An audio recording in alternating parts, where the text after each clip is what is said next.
ونؤمن به ونتوكل عليه ونعوذ بالله من شرور أنفسنا ومن سيئات أعمالنا من يهده الله فلا مضل له ومن يضلله فلا هادي له ونشهد أن لا إله إلا الله وحده لا شريك له ونشهد أن سيدنا ومولانا محمدا عبده ورسوله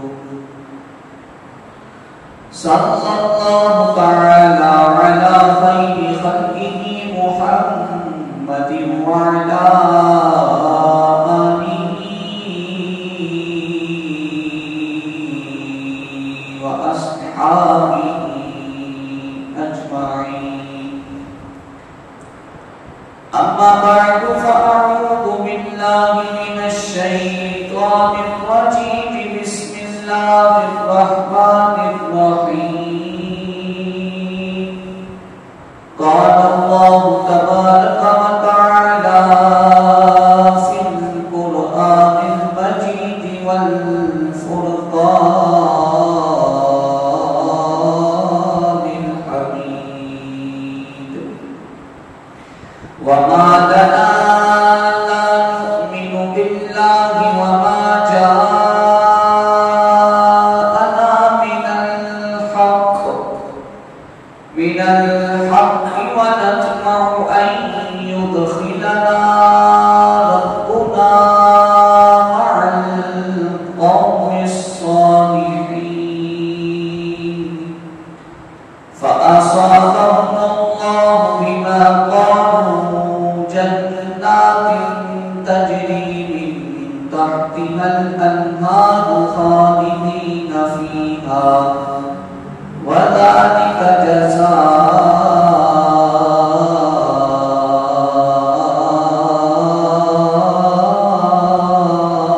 جزاء المحسنين صدق الله العلي العظيم وصدق رسوله النبي الكريم الأمين وقال الله تبارك وتعالى في شان حبيبه مخبرا وعاملا إن الله وملائكته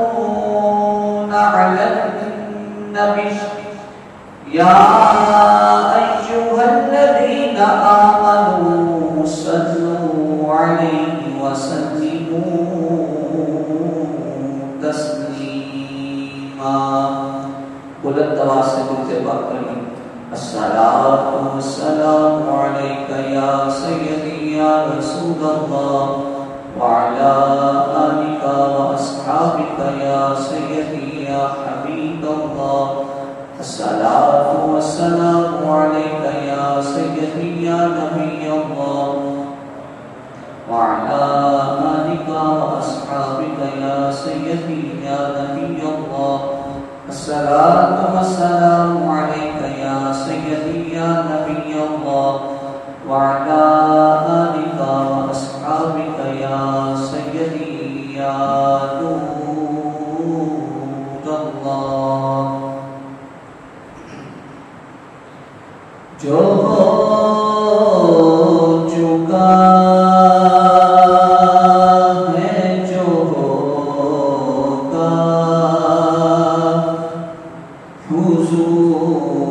جانتے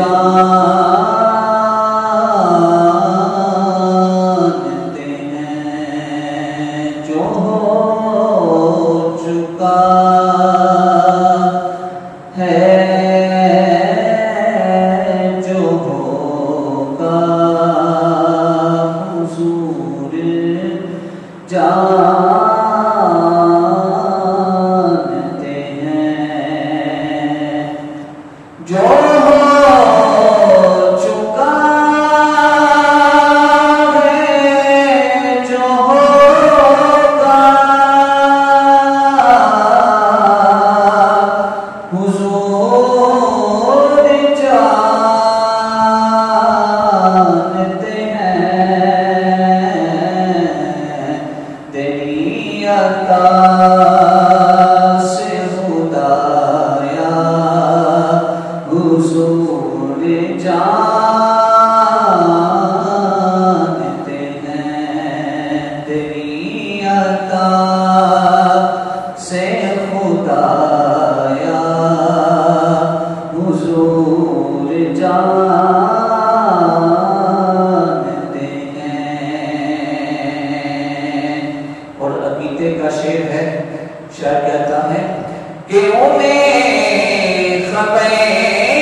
حضور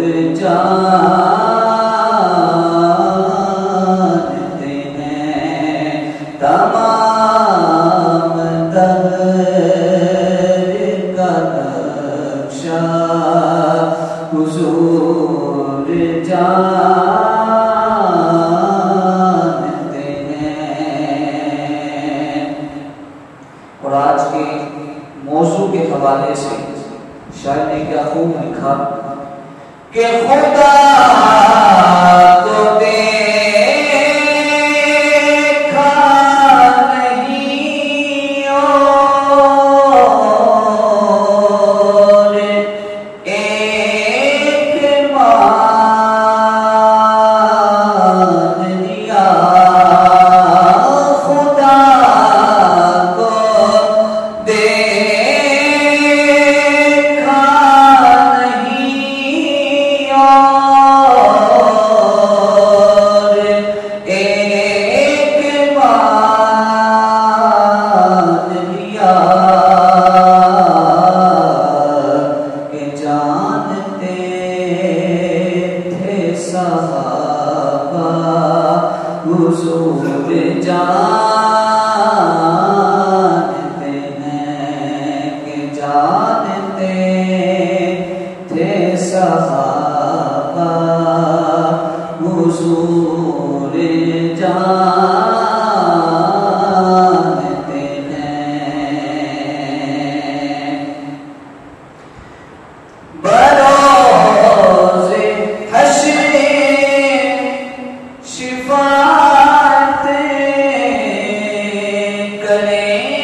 سب کی کیا لیں انشاءاللہ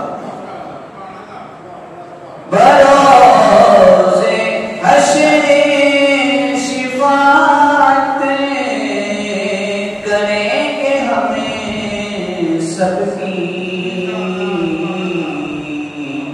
کیونکہ ہر ایک غلام کا چہرہ حضور جانتے ہیں، گر سبحان اللہ، کیونکہ ہر ایک غلام کا چہرہ حضور جانتے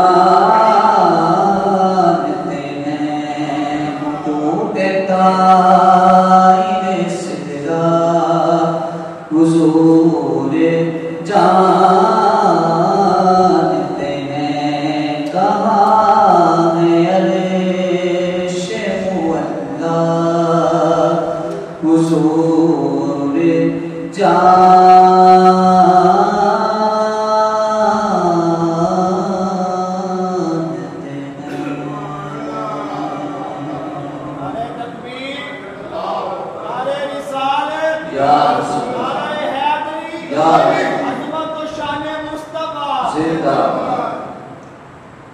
اللہ تبارک و تعالی کی حمد و ثنا کے بعد حضور پرنور شافع مشہور کائنات کی جان جان کائنات حضور احمد مجتبی حضرت محمد مصطفیٰ صلی اللہ علیہ وآلہ وسلم کی بارگاہ میں بسم اللہ کی ہدیہ عقیدت و محبت پیش کرنے کے بعد انتہائی ادب و احترام کے لائق معزز و محترم سامعین و حاضرین،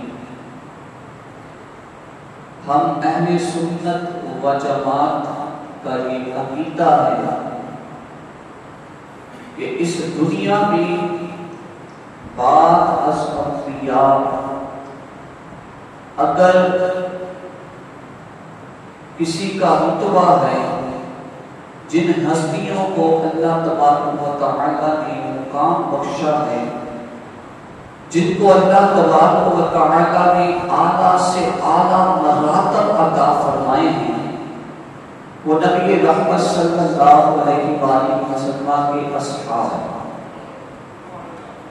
آقا کریم دو جہاں کے سلطان نبی رحمت حضرت محمد مصطفیٰ صلی اللہ علیہ وآلہ وسلم نے ارشاد فرمایا، اگر تم میں سے کوئی احد پہاڑ جتنا سونا صدقہ کرے، احد پہاڑ جتنا سونا صدقہ کرے، تو میرے صحابی کے ایک رتبے کو نہیں پہنچ سکتا۔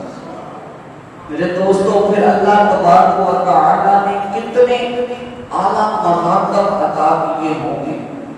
آج کا ہمارا خطبہ اسی موضوع پر ہے کہ صحابہ کرام رضوان اللہ تعالی علیہم مجمعین کی زندگیاں کیسی تھی، وہ دعائیں کیسی کرتے تھے، وہ تمنائیں کیسی کرتے تھے، ان کی آرزویں کیا تھی، اور آج ہمارا حال کیا ہے۔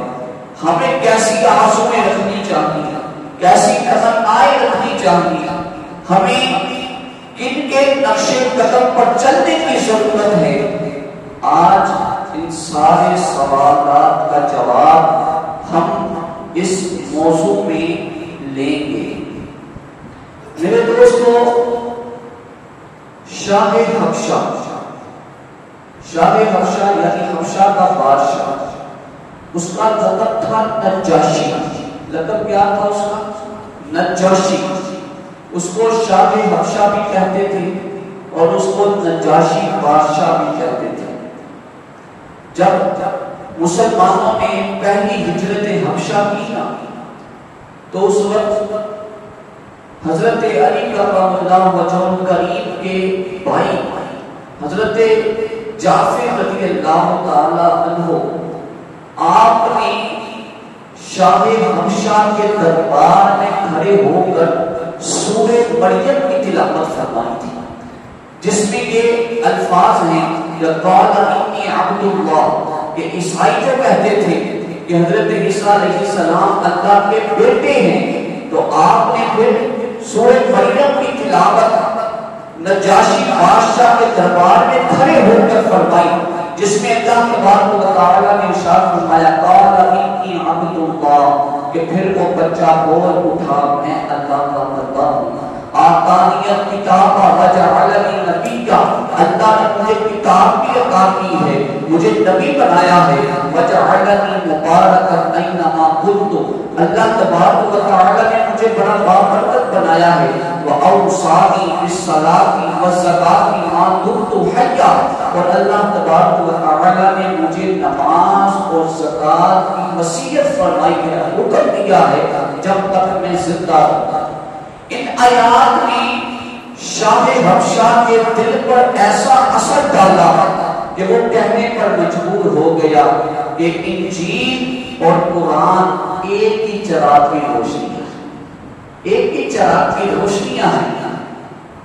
اس کے دل پر ایسا اثر قرآن نے ڈالا کہ وہ مسلمان ہو گئے۔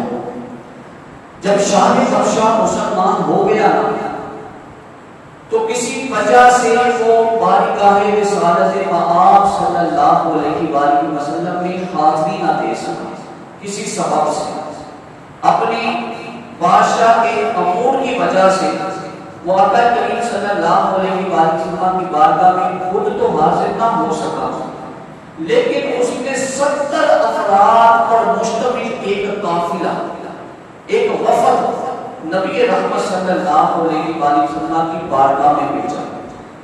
جب وہ 70 افراد کا قافلہ، 70 افراد کا وفد نبی رحمت صلی اللہ علیہ وآلہ وسلم کی بارگاہ میں حاضر ہوتا ہے، آقا کریم دو جہاں کے سلطان میرے اور آپ کے کریم آقا حضرت محمد مصطفیٰ صلی اللہ علیہ وآلہ وسلم کے سامنے آ کر بیٹھتا ہے تو نبی رحمت صلی اللہ علیہ وآلہ وسلم نے ان کے سامنے سورہ یاسین شریف کی تلاوت کر۔ میرے دوستو، زبان ہو محمد مصطفیٰ صلی اللہ علیہ وآلہ وسلم کی، جن کے قلب اطہر پر اللہ قرآن نازل کرتا ہے، جب وہ خود قرآن کی تلاوت کرتے ہوں گے تو کیا عالم ہوتا ہوگا، کیا عالم ہوتا ہوگا کہ نبی رحمت صلی اللہ علیہ وآلہ وسلم نے سورہ یاسین شریف کی تلاوت ان کے سامنے جب فرمائی، ان کے دل پر ایسا اثر پڑا، ایسا اثر پڑا، وہ سب کے سب زاروں قطار رونے لگے اور زبان سے کہنے لگے اشہد ان لا الہ الا اللہ وحدہ لا شریک لہ واشہد ان محمدا عبدہ ورسولہ۔ واقعہ کریم صلی اللہ علیہ وآلہ وسلم کی زبان اقدس سے سورہ یاسین شریف کی تلاوت سن کے سب مسلمان ہو گئے۔ جب وہ سب مسلمان ہو کر اپنے وطن واپس پہنچے تو وہاں کے غیر مسلموں نے ان کا مذاق اڑانا شروع کر دیا کہ تم تو اپنا دین بیچ آئے، تم تو اپنا آپ بیچ آئے ہو، ہم نے تو تمہیں بیچا اس لیے تھا کہ تم جا کر ان کی آزمائش کر کے آؤ، لیکن تم تو خود ان کے ہو آئے، تم تو خود ان کے ہو آئے ہو۔ تو میرے دوستو، اور 70 افراد پر مشتمل جو وفد تھا، جو اب صحابی رسول کے لقب سے سرفراز ہو چکے تھے، وہ جب اپنے وطن واپس پہنچتے ہیں، غیر مسلم کو تانے دیتے ہیں، تو وہ پھر اپنی زبان سے جو جملے ارشاد فرماتے ہیں وہ کہتے ہیں اے عقل کے اندھو، ہم تو پہلے گمراہی کی زندگی گزارتے رہے ہیں، اصل دین تو یہ ہے، اصل دین تو یہ ہے کہ جس دین سے ہمارا لگاؤ تھا، جس دین پر ہم جی رہے تھے، ہم تو گمراہ ہو رہے تھے، ہم تو مشرکوں کی زندگی جی رہے تھے۔ ارے یہ تو ایسا دین ہے، وَمَا لَنَا لَا نُؤْمِنُ بِاللَّهِ وَمَا جَاءَنَا مِنَ الْحَقِّ۔ اللہ تبارک و تعالیٰ ارشاد فرماتا ہے کہ ان کے جملے کیا تھے؟ میرے دوستو سنیں، اللہ تبارک و تعالیٰ کی کو ان اصحاب کی بات اتنی پسند آئی، جملے اتنے پسند آئے، اللہ تبارک و تعالیٰ نے ان کے ان جملوں کو قرآن کا حصہ بنا، قرآن کا حصہ بنا دیا۔ فرمایا وَمَا لَنَا لَا نُؤْمِنُ بِاللَّهِ وَمَا جَاءَنَا مِنَ الْحَقِّ۔ ان اصحاب کا ان غیر مسلموں کو جواب کیا تھا؟ کہنے لگے ہمیں کیا ہوا کہ ہم ایمان نہ لائیں اللہ پر اور اس حق پر کہ جو ہمارے پاس آیا۔ اس حق سے مراد کیا ہے؟ میرے اور آپ کے کریم آقا حضرت محمد مصطفیٰ صلی اللہ علیہ وآلہ وسلم کی ذات ہے کہ ہمیں کیا، ہم کیوں نہ ایمان لائیں اللہ پر، اس حق پر جو ہمارے پاس آیا ہے، ورنہ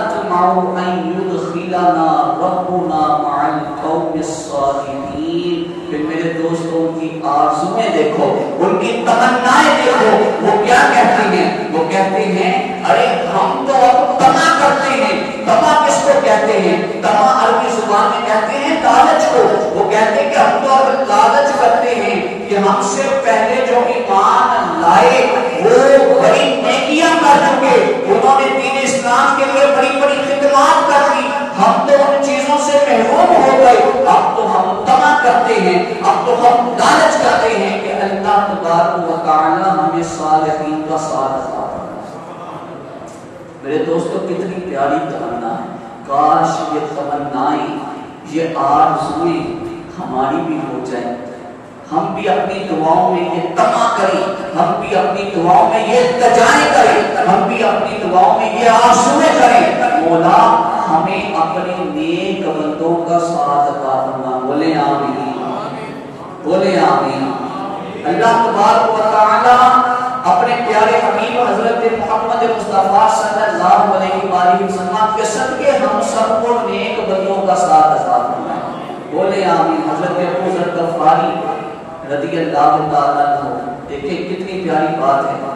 نبی رحمت صلی اللہ علیہ وآلہ وسلم کی بارگاہ میں بیٹھے ہیں, عرض کرنے لگے یا رسول اللہ صلی اللہ علیہ وآلہ وسلم اس شخص کا کیا حال ہے کہ جو کسی قوم سے محبت رکھتا ہے لیکن ان جیسے اعمال نہیں کر پاتا.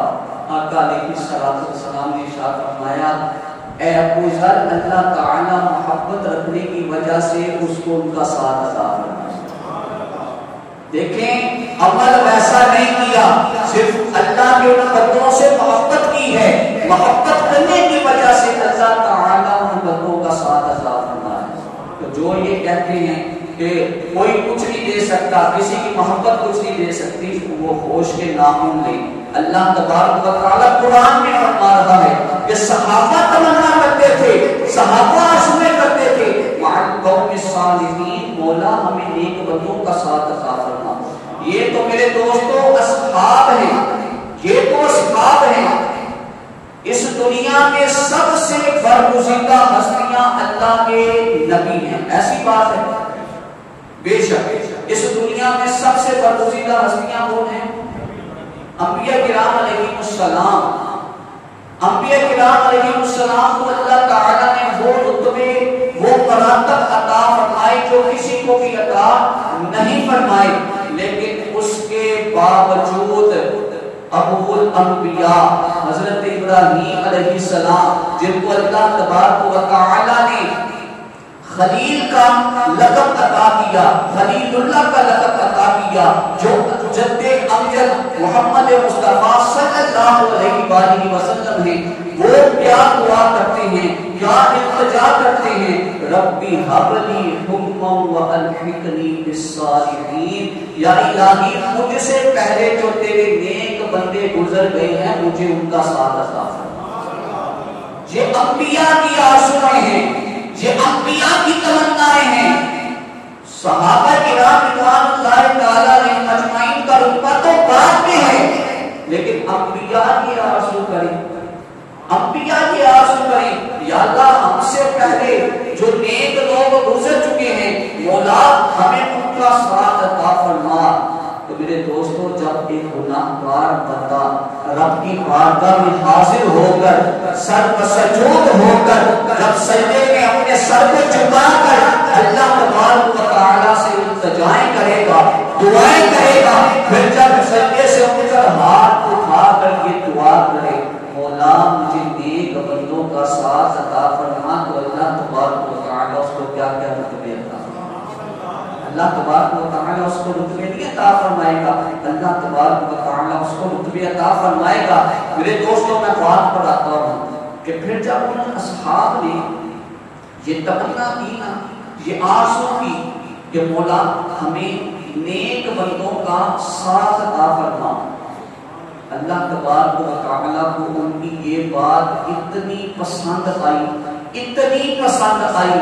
اللہ تبارک و تعالی اگلی آیت کریمہ سورہ المائدہ 7واں پارہ آیت نمبر 3 جو 7ویں پارے کی ہے، اس میں اللہ تبارک و تعالی ارشاد فرماتا ہے فَأَصَابَهُمُ اللَّهُ بِمَا قَالُوا جَنَّاتٍ تَجْرِي مِن تَحْتِهَا الْأَنْهَارُ خَالِدِينَ فِيهَا، تو اللہ نے ان کے اس کہنے کے بدلے، اللہ نے انہیں اس کہنے کے بدلے، کس کہنے کے بدلے کہ وَنَطْمَعُ أَن يُدْخِلَنَا رَبُّنَا مَعَ الْقَوْمِ الصَّالِحِينَ، ہم تو طمع کرتے ہیں کہ ہمارا رب ہمیں نیک بندوں کا ساتھ عطا فرمائے۔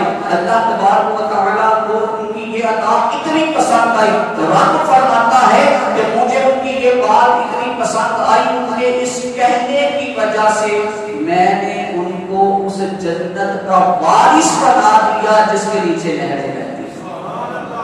صرف کہنے کی وجہ سے، دعا کرنے کی وجہ سے اللہ تبارک و تعالیٰ کو ان کی یہ عطا اتنی پسند آئی، اتنی پسند آئی کہ اللہ تبارک و تعالیٰ نے ان کو جنت کا وارث بنا دیا۔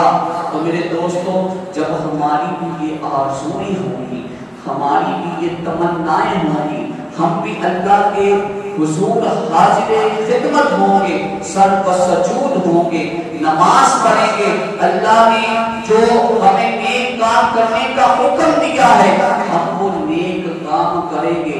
پھر جب ہاتھ اٹھا کر اللہ تبارک و تعالیٰ سے دعا کریں گے تو پھر میرے دوستوں کو امید رکھنی چاہیے اللہ تعالیٰ ہاتھ خالی نہیں لٹاتا، اللہ تعالیٰ ہاتھ خالی نہیں لٹاتا۔ آقا علیہ الصلوۃ والسلام نے ارشاد فرمایا کہ اللہ تبارک و تعالیٰ ارشاد فرماتا ہے کہ اے میرے محبوب، مجھے شرم آتی ہے کہ میرا بندہ مجھ سے مانگے میں اسے نوازوں گا، میرا بندہ مجھ سے مانگے میں اسے نوازوں گا۔ لیکن میرے دوستو، افسوس، سخت افسوس، آج ہماری آرزویں، ہماری تمنائیں غیر مسلموں کے مشابہ ہو چکی۔ آج ہم ایک قوم بن کے نہیں جینا چاہتے۔ تاریخ شاہد ہے، تاریخ گواہ ہے کہ مسلمان جب اپنے اسلاف کو یاد کر کے ان کے نقش قدم پر چلتے رہے ہیں، اللہ تبارک و تعالیٰ نے مسلمانوں کو عروج بھی عطا فرمایا ہے اور ترقیاں بھی عطا فرمایا۔ مسلمان تھوڑے تھے لیکن عروج بھی تھا، ترقی بھی تھی، لیکن آج ہم کروڑوں میں ہیں، اربوں میں ہیں، آج ہم تنزلی کا شکار ہیں۔ اس کی وجہ کیا ہے؟ اس کی سب سے بڑی وجہ میرے دوستو یہ ہے کہ ہم نے نبی رحمت صلی اللہ علیہ وآلہ وسلم کے اسوہ حسنہ کو چھوڑ دیا، صحابہ کرام کی مبارک زندگیوں کو ہم نے پڑھنا چھوڑ دیا، ان کے نقش قدم پر چلنا ہم نے چھوڑ دیا، ہم نے اپنے اسلاف کی باتوں کو پس پشت ڈال دیا۔ اس لیے علامہ محمد اقبال علیہ الرحمہ آپ نے کیا خوب فرمایا تھا، فرماتے ہیں کہ اپنی ملت پر قیاس اقوام مغرب سے نہ کر، خاص ہے تین، اے مسلمانوں تم اپنے آپ کو پہچانو، تم حضرت محمد مصطفیٰ صلی اللہ علیہ وآلہ وسلم کی امت ہو، تم وہ امت ہو کہ جب تم تھوڑے تھے تو تب بھی تم دلیر تھے، لیکن آج تم زیادہ ہو، آج تم تنزلی کا شکار ہو چکے ہو۔ میرے دوستو، آج کا نوجوان اپنا آئیڈیل کسی فلمی سٹار کو بناتا ہے یا کسی ٹک ٹاکر کو بناتا ہے۔ کاش ہمارے آئیڈیل سیدنا صدیق اکبر رضی اللہ تعالیٰ عنہ کی ذات ہوتی، کاش ہمارے آئیڈیل سیدنا عمر فاروق رضی اللہ تعالیٰ عنہ کی ذات ہوتی، کاش ہمارے آئیڈیل سیدنا عثمان غنی رضی اللہ تعالیٰ عنہ کی ذات ہوتی، کاش ہمارے آئیڈیل سیدنا علی کرم اللہ وجہ الکریم کی ذات ہوتی، اصحاب کی ذات ہمارے پیش نظر ہوتی کہ ہم نے ان کے نقش قدم پر چلنا ہے۔ میرے دوستو، پھر ہم دیکھتے کہ اللہ تبارک و تعالی ہمیں کیا کیا عروج عطا فرماتا۔ آج بھی میرے دوستو وقت ہمارے پاس موجود ہے۔ یہ جو نوجوان اپنے بال کٹواتے وقت بھی یہ سوچتے ہیں کہ فلاں فلمی سٹار نے ایسے بال کٹوائے ہیں، فلاں ٹک ٹاکر نے ایسے بال کٹوائے ہیں، فلاں دنیا دار نے ایسے بال کٹوائے ہیں، میرے بھی ایسے بال ہونے چاہیے، میں بھی ایسے بڑے بال رکھوں، ایسی چیز کروں۔ تو میرے دوستوں یاد رکھیں، میرے اور آپ کے کریم آقا حضرت محمد مصطفیٰ صلی اللہ علیہ وآلہ وسلم نے ارشاد فرمایا، جو جس قوم کی مشابہت اختیار کرے گا اللہ تبارک و تعالی اس کا حشر بھی اسی قوم کے ساتھ کرے گا۔ یہ بات یاد رکھیں نوجوان، یہ بات اپنے ذہنوں میں بٹھائیں۔ یہ کوئی میں نے نہیں کہا، یہ کسی عالم دین کا قول نہیں، یہ کسی محدث کا قول نہیں، یہ کسی مفسر کا قول نہیں، یہ حدیث ہے میرے اور آپ کے کریم آقا حضرت محمد مصطفیٰ صلی اللہ علیہ وسلم کی، کہ جن کی بات اللہ کی بات ہے، جن کا کہنا اللہ کا کہنا ہے، ان ہوا الا وحی یوحی، میرا محبوب اپنی مرضی سے کچھ نہیں کہتا، وہ وہی کہتا ہے جو اس کی طرف وحی کی جاتی ہے، جو اس کی طرف وحی کی جاتی ہے میرا محبوب وہی کہتا ہے۔ تو پھر میرے دوستوں بات کو مان لیں، جو جس قوم کی مشابہت اختیار کرے گا اللہ تبارک و تعالی اس کا انجام بھی اسی قوم کے ساتھ کرے گا، اور جو اللہ کے نیک بندوں سے محبت کرتا ہوگا میرے دوستوں اللہ تبارک و تعالی اس کو کل قیامت والے دن اپنے نیک بندوں کا ساتھ عطا فرمائے گا۔ اورنگزیب عالمگیر مغلیہ سلطنت کا ایک مشہور بادشاہ گزرا ہے۔ آپ سب نے تاریخ کی کتابوں میں یا مطالعہ پاکستان کی کتابوں میں اورنگزیب عالمگیر کا نام تو سنا ہوگا۔ یہ وہ بادشاہ تھا کہ جس کے بارے میں اعلیٰ حضرت عظیم البرکت مجدد دین و ملت الشیخ احمد رضا خان بریلوی رحمۃ اللہ تعالی علیہ نے لکھا ہے کہ اورنگزیب عالمگیر اپنے وقت کا مجدد تھا۔ یہ بڑا نیک بادشاہ تھا، بڑے نیک بادشاہ تھا۔ میرے دوستو اورنگزیب عالمگیر فن کی بڑی قدر کرتا تھا، کرنی بھی چاہیے، اگر کسی کے پاس کوئی فن ہو اس فن کی قدر کرنی چاہیے۔ ایک دفعہ دربار لگا تھا تو اورنگزیب عالمگیر بیٹھا تھا، ایک شخص آیا اور آ کر کہنے لگا کہ اے بادشاہ وقت، میں نے سنا ہے کہ آپ کے ہاں فن کی بڑی قدر کی جاتی ہے۔ میرے دوستوں ادھر ادھر توجہ نہیں دینا، توجہ ادھر دینا، بڑا آپ کو لطف آئے گا، آخر میں نتیجہ بڑا زبردست نکلے گا، آپ کا ایمان تازہ ہو جائے گا۔ کہنے لگا اے بادشاہ، میں نے سنا ہے کہ تیرے دربار میں فن کی بڑی قدر کی جاتی ہے۔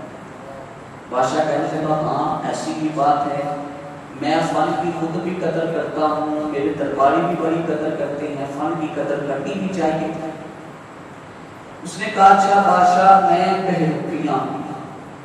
بہروپیہ مطلب یعنی میں کسی کی بھی مشابہت اختیار کر لیتا ہوں، اللہ تعالیٰ نے مجھے بھی فن عطا کیا، میں کسی کی بھی مشابہت اختیار کر لیتا ہوں۔ بادشاہ کہنے لگا اچھا تو مشابہت اختیار کر، اگر تو میں نے پہچان لیا تو تجھے کچھ نہیں ملے گا، اور اگر میں تجھے پہچاننے میں ناکام رہا تو تجھے میں اشرفیوں سے بڑی ہوئی ایک تھیلی دوں گا، یہ انعام رکھا۔ کچھ دن گزرے کہ بادشاہ بیمار ہو گیا، شاہی حکیم آئے، بادشاہ کو دوائیں دینے لگے، کوئی آرام نہ آیا، تو ایک دربان بادشاہ کے کمرے میں داخل ہوا اور کہنے لگا کہ بادشاہ آپ کے بیمار ہونے کی خبر ایران تک پہنچ گئی، تو شاہ ایران نے آپ کے علاج کے لیے ایک حکیم کو بھیجا ہے، اگر آپ اجازت دیں تو اس کو اندر طلب کریں۔ بادشاہ نے اجازت دے، بادشاہ نے کہا بلاؤ اسے۔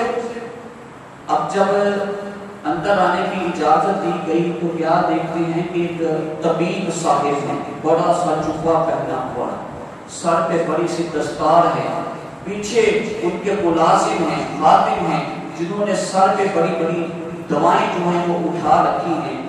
جب وہ بادشاہ کے قریب آ کر بیٹھے بادشاہ کا ہاتھ پکڑ کے بادشاہ کو چیک کرنے لگا، نبض چیک کرنے لگا۔ بادشاہ مسکرا گیا۔ بادشاہ کہنے لگا کہ میں نے تجھے پہچان لیا، تو وہی بہروپیہ ہے، تو وہی بہروپیہ ہے، تو بیس بدل کر طبیب کا میرے پاس آیا ہے، میں نے تجھے پہچان لیا، چلا جا، اب تیرے لیے ابھی میرے پاس کچھ نہیں۔ وہ بڑا شرمندہ ہوا اور چلا گیا۔ چند دن گزرے کہ عید الفطر آ گئی۔ عید الفطر کے نماز کے بعد بادشاہ کے پاس مختلف ملکوں سے لوگوں کے تحائف پیش کیے گئے، تو ایک شخص پھر آیا اور اس نے یہ کہا کہ اے بادشاہ، ہمارے بادشاہ نے تیرے لیے ایک ہیرا بھیجا ہے جو بڑا انمول ہے۔ جب وہ بادشاہ کے قریب ہوا، بادشاہ نے پھر کہا میں نے پھر تجھے پہچان دیا، تو پھر وہی بہروپیہ ہے، تو وہی بہروپیہ ہے، میں نے تجھے پہچان لیا۔ اب وہ بڑا شرمندہ ہوا، پھر سے دربار سے چلا گیا۔ میرے دوستوں، چند دن گزرے کہ بادشاہ نے لشکر کشی کی، جنگ کے لیے نکلنے لگا۔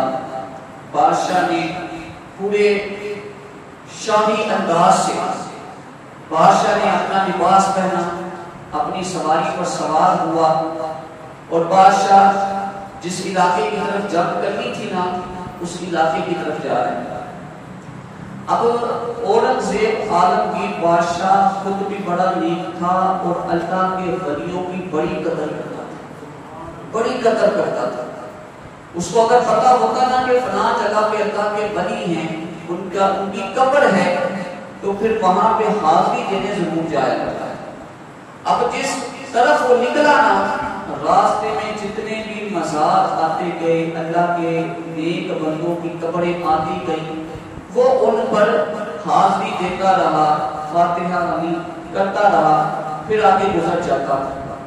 ایک مقام آیا کہ جو پہاڑی علاقہ تھا، بادشاہ کیا دیکھتا ہے کہ ایک پہاڑ کے دامن میں لوگوں کا ہجوم ہے، لوگوں کا کیا ہے؟ ہجوم ہے۔ بادشاہ بڑا پریشان ہوا کہ یہ جنگل بیابان بے آباد علاقہ، اور اس میں لوگوں کا اتنا ہجوم، وجہ کیا ہے؟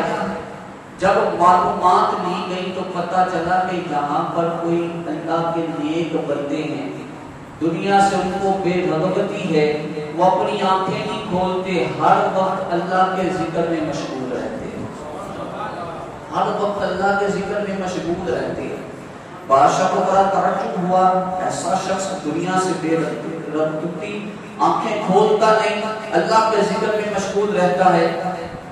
بادشاہ کو یارسو ہوئی، تمنا ہوئی کہ میں اس شخص سے ملاقات کروں، اللہ کے اس نیک بندے کو ملوں۔ رات کا وقت تھا، آرام کیا، صبح ہوئی، بادشاہ نے تازہ غسل کیا، نیا لباس زیب تن کیا، خوشبو لگائی، اللہ کے نیک بندے کی بارگاہ میں جانے سے پہلے 2 رکعت نماز نفل پڑھی، اور بادشاہ ننگے پاؤں، وقت کا بادشاہ ننگے پاؤں پہاڑی چل رہا ہے۔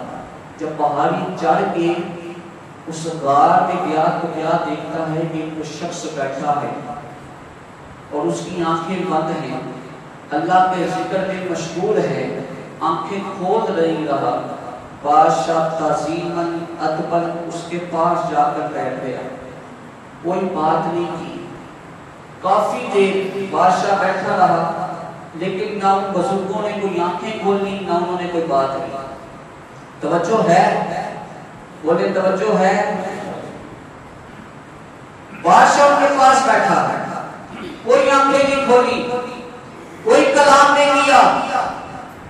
کافی دیر بیٹھنے کے بعد جب بادشاہ اٹھا اور تعظیماً ان کے قدموں کو، اس بزرگ کے قدموں کو بوسہ دینے لگا، قریب ہوا کہ اس شخص نے اپنی آنکھیں کھول کے بادشاہ کو پکڑا، کہنے لگا کہ بادشاہ سلامت، اب کی بار آپ مجھے پہچان نہیں پائے، میں وہی بہروپیہ ہوں جو بیس بدل کے یہاں پر بیٹھا تھا اور آپ کو مات دینے کے لیے بیٹھا تھا۔ بادشاہ بڑا حیران ہوا۔ بادشاہ نے اشرفیوں کی تھیلی پکڑی اور اس کے ہاتھ میں پکڑاتے ہوئے کہا کہ اب کی بار میں نے تجھے نہیں پہچانا، تو جیت گیا۔ میرے دوستو اگلی بار تو سنیں گے سبحان اللہ بھی نکلے گی، آپ کا ایمان بھی تازہ ہوگا۔ جب اس شخص کے ہاتھ میں بادشاہ وقت نے اشرفیوں کی تھیلی پکڑائی، وہ دوبارہ بادشاہ کو پکڑا کے کیا کہتا ہے، بادشاہ میں نے اور لوگوں کی مشابہت اختیار کی، مجھے کچھ نہیں ملا، میں نے اللہ کے نیک بندوں کی مشابہت اختیار کی، اللہ نے وقت کے بادشاہ کو میرے قدموں میں لا دیا۔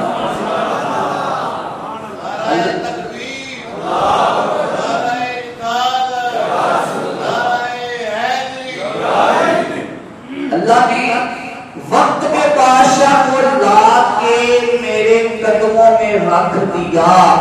میں نے چند دن نیک لوگوں کی صرف مشابہت اختیار کی، اللہ نے مجھے رتبہ عطا فرما دیا، اور اگر میں اللہ کا نیک بندہ بن جاؤں وہ مجھے کیا کیا رتبے عطا فرمائے۔ تو پھر میرے دوستو چاہیے تو یہ کہ ہم اللہ کے نیک بندوں کی مشابہت اختیار کر لیں، اللہ کے نیک بندے بن جائیں۔ ہو سکتا ہے مشابہت اختیار کرنے کی وجہ سے اللہ تبارک و تعالی ہمیں اپنے نیک بندوں میں شامل فرما لے۔ اسی لیے میرے دوستوں بڑی ہی خوبصورت بات میرے اور آپ کے کریم آقا حضرت محمد مصطفیٰ صلی اللہ علیہ وسلم نے ارشاد فرمائی کہ جو جس کی مشابہت اختیار کرے گا اللہ تبارک و تعالی اس کو وہ رتبہ عطا فرما دے گا، اور اس کا انجام ان لوگوں کے ساتھ ہوگا۔ میرے دوستو اب اللہ کے جو نیک بندے ہوتے ہیں، اصحاب ہوتے ہیں، ان کی نشانیاں کیا ہیں؟ ان کی نشانیاں کیا ہیں؟ ان میں کون سی ایسی چیزیں ہوتی ہیں کہ جن کی وجہ سے اللہ تبارک و تعالی ان کو رتبے عطا فرماتا ہے؟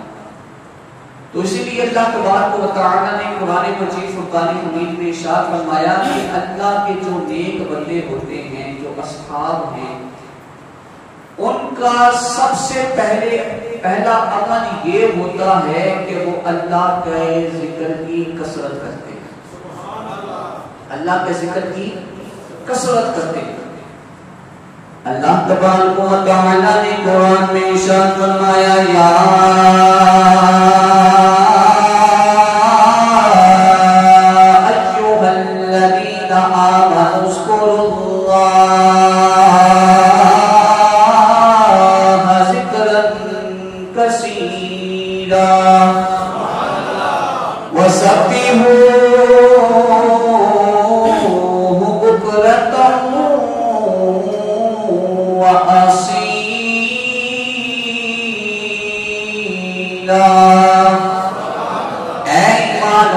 اللہ کا ذکر کرو اور کثرت سے ذکر کرو، وَسَبِّحُوهُ بُكْرَةً وَأَصِيلًا، صبح و شام اللہ کی تسبیح بیان کرو، اللہ کی پاکی بیان کرو۔ میرے دوستوں اسی لیے میرے اور آپ کے قریب آقا حضرت محمد مصطفیٰ صلی اللہ علیہ وآلہ وسلم نے ارشاد فرمایا جب بندہ تنہائی میں بیٹھ کے اللہ کا ذکر کرتا ہے تو اللہ تبارک و تعالی بھی تنہائی میں بیٹھ کے اپنے اس بندے کا ذکر کرتا ہے، اور جب بندہ کسی محفل میں کسی مجلس کی صورت میں اللہ کا ذکر کرتا ہے، اللہ تبارک و تعالی بھی فرشتوں کی بہترین محفل میں اس کا تذکرہ کرتا ہے، اور جب اللہ تبارک و تعالی اپنے اس بندے کو پسند کر لیتا ہے، اپنے اس بندے کو مرتضی کر دیتا ہے، تو حضرت جبریل امین کو بلا کے یہ ارشاد فرماتا ہے جبریل میں اس فلاں بندے سے محبت کرتا ہوں، پورے آسمان میں یہ منادی کروا دے، پورے آسمان میں یہ اعلان کروا دے اللہ اس بندے سے محبت کرتا ہے، اے آسمان والو تم پہ بھی لازم ہے تم اس بندے سے محبت کرو۔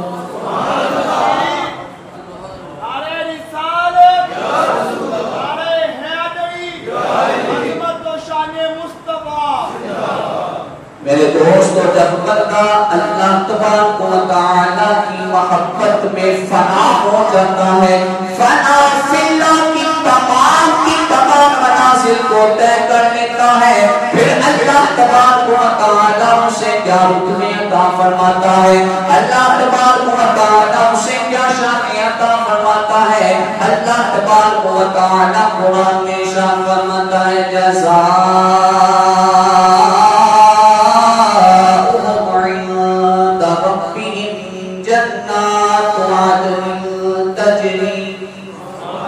جنات عدن تجری من تحتها الانہار خالدین فیہا ابدا رضی اللہ عنہم ورضوا عنہ، جو اللہ کی محبت میں فنا ہو جاتے ہیں اللہ تبارک و تعالی ان کو یہ جزا عطا فرماتا ہے، یہ ثواب عطا فرماتا ہے، یہ رتبے عطا فرماتا ہے کہ اللہ تبارک و تعالی ان کو ایسی جنت عطا فرمائے گا جس کے نیچے نہریں بہ رہی ہوں۔ ارشاد فرمایا خالدین فیہا